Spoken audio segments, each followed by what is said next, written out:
नमस्कार बच्चों, अस्सलाम वालेकुम, सत श्री अकाल। आपका मेंटर आशुतोष सर आपके सामने। तो हम लोगों ने केमिकल रिएक्शन और इक्वेशन को डिसाइड किया है कि 3 to 4 क्लासेस में ख़त्म करने का। ऑलरेडी 2 क्लासेस हो चुकी हैं और 3rd क्लासेस में मैं आपके सामने हूँ। मैं ज़्यादा बातें आज आपसे नहीं करने जा रहा हूँ और डायरेक्टली मैं टू द पॉइंट आ रहा हूँ जो आपके लिए बहुत ही इंपॉर्टेंट है। ठीक है, हम लोगों ने अभी तक जो देखा, ठीक है, वो ऑलरेडी हमारे 2 लेक्चर्स में आपके सामने था और उसमें हमने देखा केमिकल रिएक्शंस क्या होते हैं, केमिकल इक्वेशंस क्या होते हैं, टाइप्स ऑफ केमिकल रिएक्शंस क्या होते हैं, बैलेंस्ड अनबैलेंस्ड केमिकल इक्वेशंस क्या होते हैं। और उसके बाद जो हमारे टाइप्स ऑफ केमिकल रिएक्शंस थे उसमें combination, decomposition, types of decomposition reaction, फिर oxidation, reduction, displacement, double displacement, इन सब पे मैंने चर्चा की थी। लेकिन ऑक्सीडेशन, रिडक्शन जिसको रिडॉक्स के पार्ट्स बोलते हैं, वो एक्सोथर्मिक, एंडोथर्मिक, इन लोगों को निकालकर अभी मैंने बाहर रखा हुआ था। तो आज हम शुरुआत करते हैं इस बात को लेकर कि सबसे पहले what are exothermic and endothermic reaction. ठीक, रही बात एक्सोथर्मिक की, एक्सो मींस आउट, मतलब बाहर। तो when ever any compound is heated और बर्न और broken down so that heat energy is being released, जब किसी कंपाउंड के टूटने से ऊर्जा बाहर आती है, heat energy is being released, that is said to be exothermic reaction.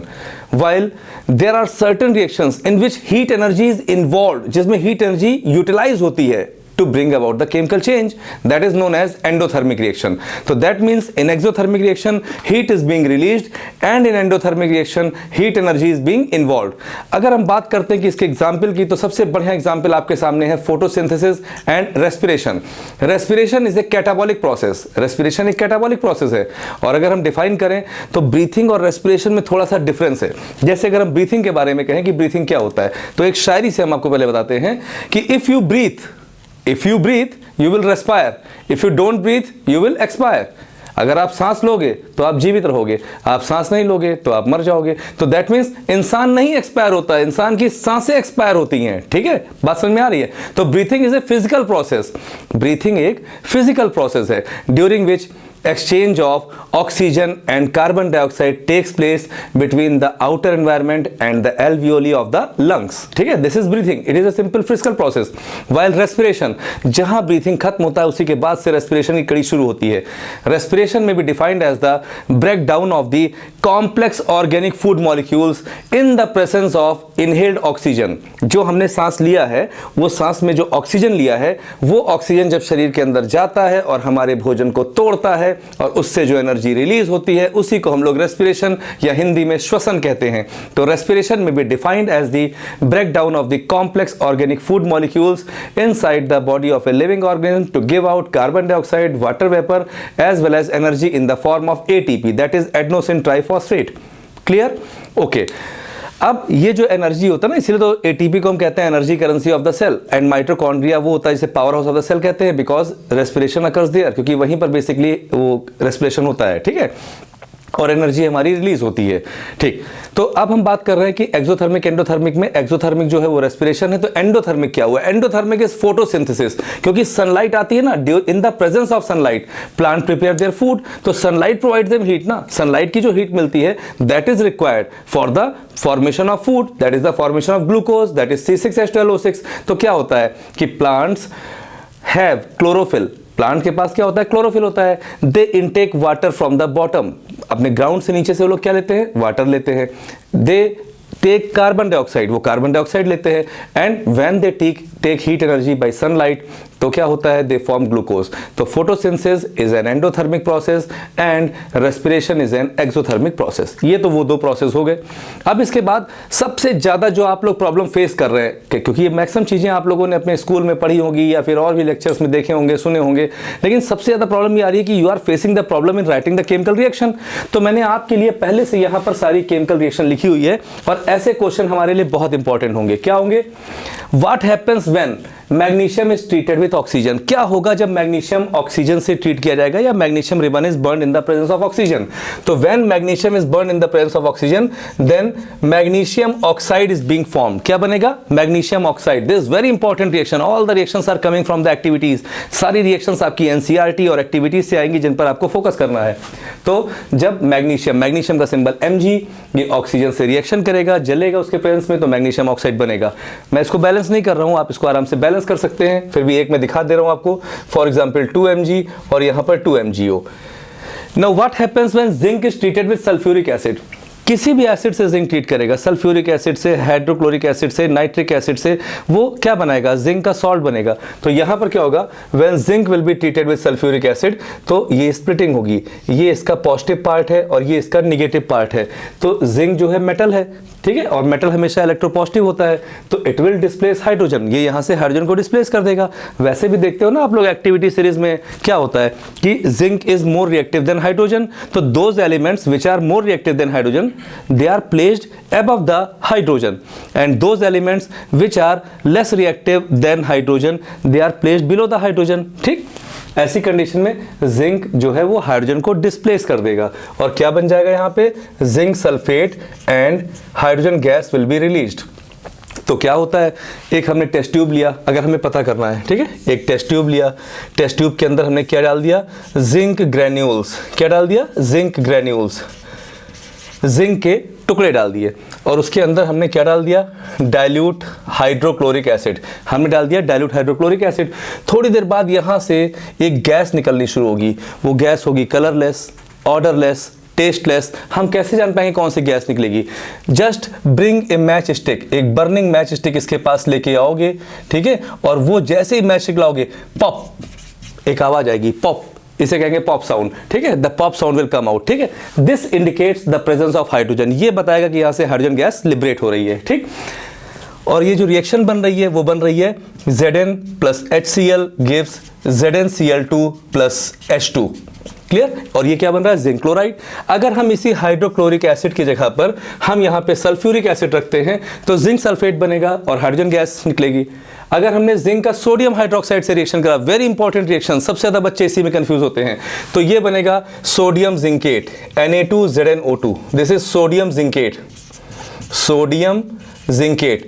इन सारी रिएक्शंस को आप लिख लो, एग्जाम में ये रिएक्शंस आपके यहाँ आने जा रही हैं, बहुत ध्यान से इसको देखना। ये सारी रिएक्शन सबसे ज्यादा इंपॉर्टेंट है। पूरी केमिस्ट्री में अगर आपको रिएक्शंस नहीं आती है, बाकी कुछ भी आता है, तो एवरीथिंग इज यूजलेस, ठीक है। तो केमिस्ट्री में रिएक्शन जो होती हैं बैकबोन होती हैं। तो ये क्या हुआ? सोडियम जिंकेट का फॉर्मेशन होगा। अगर आयरन वाटर से तो आयरन रिएक्शन ही नहीं करता है, गर्म पानी से, उससे भी नहीं करता है। आयरन रिएक्ट्स विद स्टीम, ये किससे रिएक्शन करता है? स्टीम से। और स्टीम से रिएक्शन करता है तो बनता है FeO, नहीं। Fe2O3, नहीं। फिर क्या बनता है? ये बनता है Fe3O4 और साथ में हाइड्रोजन गैस रिलीज होती है। क्या बनता है? Fe3O4। Neither FeO is formed nor Fe2O3 is formed, but Fe3O4 is formed. ये Fe3O4 है क्या? इसको देखते हैं हम लोग। एक्चुअल में होता क्या है? ये FeO है, ठीक। इसे हम लोग बोलते हैं आयरन का second oxide. This is iron second oxide. क्यों इसे बोलते हैं आयरन का second oxide? Because here iron is in the second oxidation state, क्योंकि यहां आयरन सेकेंड ऑक्सीडेशन स्टेट में है, ठीक। और ये ऑक्सीजन क्या है? -2। अगर हम बात करते हैं Fe2O3 की, तो यहां पर oxygen is -2 and iron is +3। यहां आयरन अपने थर्ड ऑक्सीडेशन स्टेट में, यानी इसकी थर्ड वैलेंसी है, +3 वैलेंसी है। यहां पर वैलेंसी क्या है? +2 है। इसको हम लोग फेरस ऑक्साइड भी बोल सकते हैं। क्या बोल सकते हैं? Ferrous oxide. और इसे हम लोग बोलते हैं आयरन का थर्ड ऑक्साइड, और इसे हम लोग बोल सकते हैं फेरिक ऑक्साइड। जब एक ही एलिमेंट की दो वैलेंसीज होती हैं तो जिसकी वैलेंसी कम होती है उसके आगे अस लगाते हैं लैटिन नेम के, क्योंकि लैटिन नेम आयरन का क्या है? फेरम, और उसके आगे अस लगाएंगे, ये हो जाएगा फेरस। और ये लैटिन नेम फेरम, आगे इक लगाएंगे तो क्या हो जाएगा? फेरिक। तो जब एक ही एलिमेंट की दो वैलेंसी होती है तो जिसकी वैलेंसी कम होती है उसके आगे फेरस, जिसकी ज्यादा होती है उसकी इक। तो फेरस फेरिक, क्यूप्रस क्यूप्रिक, ठीक है, ऑरस ऑरिक, इस तरीके से हम नाम लिखते हैं। और इन दोनों को जब हम ऐड करते हैं तो ये बनता है हमारा Fe3O4। क्या बनता है? Fe3O4। दिस इज मैग्नेटाइट, ये मैग्नेटाइट है, या इसे हम बोल सकते हैं आयरन का सेकेंड थर्ड ऑक्साइड। यहां पर दोनों वैलेंसी कंबाइन नहीं होगी, यहां पर क्या होगा, दोनों की वैलेंसी को लिखना मस्ट है। तो आयरन सेकंड थर्ड ऑक्साइड, या इसे हम बोल सकते हैं फेरसोफेरिक ऑक्साइड। क्या बोल सकते हैं? फेरसोफेरिक ऑक्साइड, या इसे हम लोग बोल सकते हैं मैग्नेटिक ऑक्साइड ऑफ आयरन। क्या होता है? Magnetic oxide of iron. तो इस तरीके से मैंने देखा कि जब FeH2O से रिएक्शन करता है तो उस समय Fe3O4 बनता है, ना कि Fe2O3 या FeO। ठीक, ये बात समझ में आ रही है? इसको आप नोट कर लीजिएगा, दिस इज वेरी इंपॉर्टेंट। अब हम लोग आगे चलते हैं और हम लोग देख पा रहे हैं यहां पर कि यहां पर क्या बन रहा है, Fe3O4 plus hydrogen gas is evolving. आप इसको बैलेंस करते रहिएगा, आराम से प्रैक्टिस हो जाएगी आपकी। What happens when carbon monoxide is treated with hydrogen? क्या होगा जब कार्बन मोनोऑक्साइड को हाइड्रोजन गैस से हम रिएक्शन कराएंगे, 340 एटमॉस्फेरिक प्रेशर भी देंगे, at that time what will happen? Methanol will be formed। क्या बनेगा? Methanol, CH3OH, methanol. अभी तो आपको ये याद ही करना पड़ेगा, because you haven't studied the carbon and compounds. अभी आपने carbon and its compound chapter नहीं पढ़ा है, that's why you don't know about the functional groups. आपको फंक्शनल ग्रुप्स के बारे में नहीं मालूम है। For example, my name is Ashutosh. क्या नाम है? आशुतोष। अब मेरे आगे चतुर्वेदी लगा हुआ है तो मैं ब्राह्मण हूँ, सिंह लगा होता तो मैं क्षत्रिय होता, खान लगा होता तो मैं मुस्लिम होता, श्रीवास्तव लगा होता तो मैं कायस्थ होता। तो आशुतोष में तो कुछ नहीं रखा है ना, जो कुछ रखा है वो उसकी टाइटल में रखा हुआ है। यानी कहीं ऐसा भी हो सकता है कि मेरा नाम के बहुत सारे लोग हैं जिनकी टाइटल अलग अलग हो। In the same way, meth means एक कार्बन। मेथ का मतलब क्या होता है? एक कार्बन। एथ का मतलब 2 कार्बन, प्रॉप का मतलब 3 कार्बन, ब्यूट का मतलब 4 कार्बन, पेंट का मतलब 5 कार्बन, हेक्स का मतलब 6 कार्बन। आगे OH लग गया तो एल्कोहल हो गया, CHO लग गया तो एल्डिहाइड हो गया, CO लग गया तो कीटोन हो गया, COH हो गया तो ओइक एसिड यानी कि कार्बोक्सिलिक एसिड हो गया। तो ऐसी कंडीशन में 1 कार्बन OH मिथेनॉल, ठीक, 1 कार्बन एंड OH मिथेनॉल। फिर 2 कार्बन या 3 कार्बन लेते हैं, 3 कार्बन एंड COH, ठीक, जिसमें 1 कार्बन ऑलरेडी COH है, तो क्या हुआ? Propanoic acid. 3 carbon having ketone group in between, क्या नाम हो जाएगा? प्रोपेनोन। ठीक है, 3 carbon having 1 aldehyde group, propanal. इसी तरीके से, और अगर 3 carbon having OH group, propanol. ठीक है, तो propanol, propanal, ethanol, ethanal, ethanoic acid, methanal, methanoic acid, ये सारी चीजें बहुत इंटरेस्टिंग है, बहुत ही फैसिनेटिंग है केमिस्ट्री। ठीक, तो फिलहाल अभी इसको आपको याद करना पड़ेगा, दिस इज मिथेनॉल। तो व्हाट हैपेंस, क्या होता है जब कार्बन मोनोऑक्साइड को हम हाइड्रोजन गैस से रिएक्शन कराते हैं, 340 एटमॉस्फेरिक प्रेशर पे मिथेनॉल बन जाता है। फिर ये बहुत पहचानी हुई रिएक्शन है, कौन सी रिएक्शन है? Photosynthesis. Yes, you are right, photosynthesis. Photo means light, synthesis means formation. Formation of food in the presence of sunlight is known as photosynthesis. And actually what happen here, यहां पे carbon dioxide जब water से combine करता है तो ये glucose का formation करता है, C6H12O6, और साथ में ऑक्सीजन गैस रिलीज होती है। अब अगर हमने यहां पर 12H2O लिया हुआ है तो यहां पर 6H2O भी रिलीज होगा, और अगर 6H2O लिया हुआ है तो कोई H2O यहां पे रिलीज नहीं होगा। तो 6 carbon dioxide when combined with 12H2O in the presence of sunlight, chlorophyll, it forms glucose along with the liberation of oxygen and water, along with the energy भी निकलती है which is in the form of ATP, 36 ATP of energy is being released। ठीक है, तो अभी मैंने इतनी reactions देखी है। जो first reaction magnesium oxygen, magnesium oxide, second zinc sulphuric acid, zinc sulphate, zinc sodium hydroxide, sodium zincate, carbon monoxide और हाइड्रोजन मिथेनॉल, आयरन और steam Fe3O4 that is ferrosoferric oxide.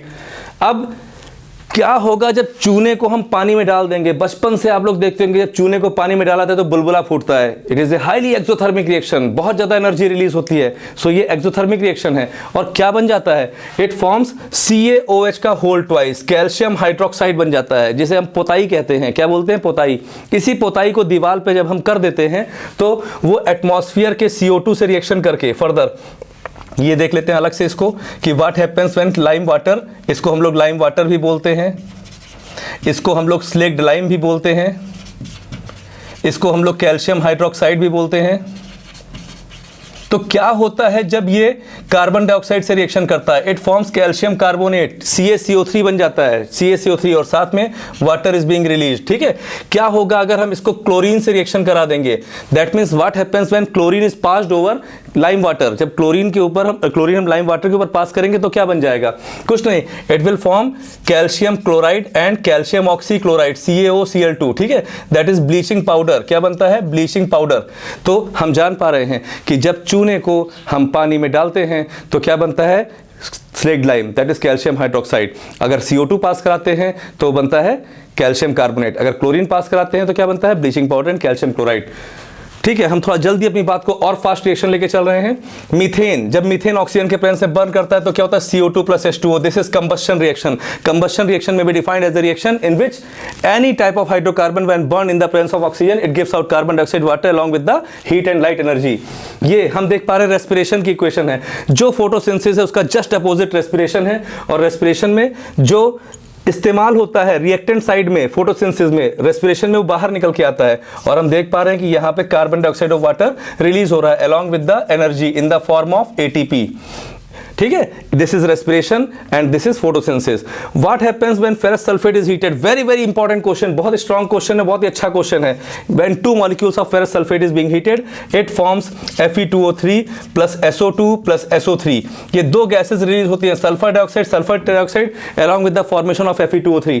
अगर आपके यहाँ टर्म 1 एग्जाम हुआ होगा प्री बोर्ड तो ये question जरूर आया होगा, this is very important question. Calcium carbonate को जब हम हीट करते हैं लाइमस्टोन को, it forms calcium oxide carbon dioxide. हम लोगों ने डिकम्पोजिशन रिएक्शन में इसको देखा था। What happens when lead nitrate is heated? भाई मैंने कहा था आम के पेड़ को हिलाओगे तो आम गिरेगा, बेर के पेड़ को हिलाओगे तो बेर गिरेगा। तो अगर कोई नाइट्रेट सॉल्ट है और उसको हम हीट करेंगे तो उसमें से क्या निकलेगा, NO2 निकलेगा। क्या निकलेगा, NO2। तो ये बनेगा आपका PbO plus NO2 plus O2। Balance कर लेना इसको। आपका लेड ऑक्साइड बन रहा है, नाइट्रोजन डाइऑक्साइड निकल रहा है, और साथ में क्या निकल रहा है, ऑक्सीजन गैस रिलीज हो रही है। सिल्वर क्लोराइड, कहीं भी AgCl देखो या कहीं भी AgBr देखो तो ये सनलाइट के प्रेजेंस में रिएक्शन होती है। This is a photochemical reaction. क्या होगा, ब्रेकडाउन हो जाएगा, सिल्वर और क्लोरीन का फॉर्मेशन हो जाएगा। What happens when Fe is treated with copper sulfate? This is completely a displacement reaction। और displacement reaction में क्या होता है, the more reactive metal displaces the less reactive metal from its salt solution। और ऐसे में Fe will displace copper and it will form FeSO4 along with the liberation of copper। This is double displacement reaction। and the last reaction, what happens when sodium sulfate is treated with barium chloride? क्या होगा, ये positive ये negative, ये positive ये negative, इसका positive इस negative के साथ में, इसका पॉजिटिव इस निगेटिव के साथ में, and it will form barium sulfate along with the liberation of sodium chloride। this is a white precipitate which will deposit, जो नीचे बैठ जाएगा। तो these are the important reactions। ये बहुत इंपॉर्टेंट रिएक्शंस हैं जिनको अभी हमने देखा है। कौन कौन सी रिएक्शंस देखी हैं, ये आपके सामने है। 1 2 3 4 5 6 7 8 9 10 11 12 13 14 15। 4 reactions are more left. 4 reactions अभी और बाकी है जो मैं डेफिनेटली आपको अपने नेक्स्ट वीडियो में, हम जब आपको कोरोजन दिखाएंगे, रेंसिडिटी बताएंगे, रेडॉक्स रिएक्शन बताएंगे, तो उन तीनों में हम आपको ये बताएंगे। तब तक के लिए थोड़ा सा मैं आपको हिंट एक दिए दे रहा हूं, और वो हिंट क्या है कि आप घर जाइएगा और देखिएगा कि एक ब्राउन कलर का मेटल है। कैसा है, ब्राउन कलर का मेटल। जब उसको हम ऑक्सीजन के प्रेजेंस में हीट करते हैं तो वो ब्लैक कलर का कंपाउंड बना लेता है। You have to tell the name of that element. उस एलिमेंट का नाम बताना है जो ब्राउन कलर का एलिमेंट है और ऑक्सीजन के प्रेजेंस में हीट करते हैं तो ब्लैक कलर का कौन सा सब्सटेंस फॉर्म होता है। I need your answer in my inbox. मुझे इनबॉक्स में इस पर आंसर चाहिए, एंड प्लीज कमेंट इट। ठीक है, आप कमेंट करिए हमारे लेक्चर को, क्या हम सुधार कर सकते हैं इसमें और आपके लिए क्या मॉडिफिकेशन कर सकते हैं आपके लिए, मुझे चाहिए। और आपका शेयर लाइक जो है वो हमारे उत्साह को बढ़ाएगा। तो मैं चाहता हूं कि आप इसे अपने दोस्तों में शेयर करिए, लाइक करिए, किसी और का भी भला हो जाए जो बहुत दूर रहते हैं और दूर जाके ट्यूशन नहीं पढ़ सकते हैं, स्कूल नहीं जा पा रहे हैं और घर बैठे वो चाहते हैं कि उनका सिलेबस पूरा रिवाइज हो जाए। तो आप उनको जरूर शेयर करिए। अगर आप किसी को शेयर करते हैं तो आपका भी भला होगा। ठीक है, ओके, नमस्कार।